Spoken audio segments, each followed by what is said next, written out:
Ayan po. Magandang hapon po mga kabarangay. Ngayon po ay araw ng Miyerkules. Apit sa 25 po. Buwan ng Disyember. Araw po ng Pasko ngayon. Ngayon pong araw ay mag-scout po tayo.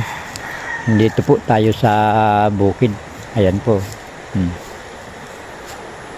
Ayan po yung ating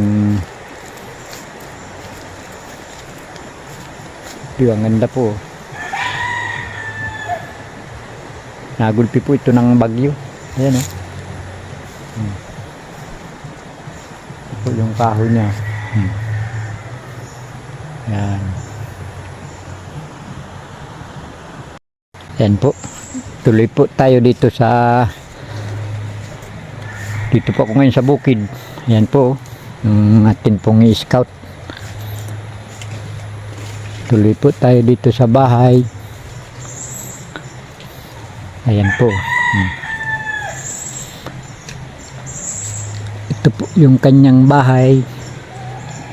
Saan po kayong tao dito? Tao po. Tao po.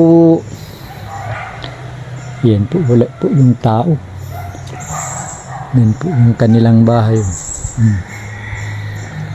Saan kaya yung tao dito? Wala pong tao. Ito po yung itsura ng bahay nila.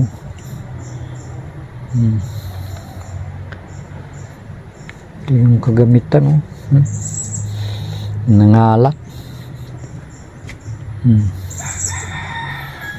Wala po yung tao dito. Giba-giba po yung bahay siguro nung bagyo ito. Iniba ni Uwan. Ayan o. Meron po ditong ano. Ito po mga kabarangay. Ayan. Wala po yung tao. Siguro po namamasko. Araw po kaya ngayon ng Pasko. Ito po yung paligid ng bahay niya.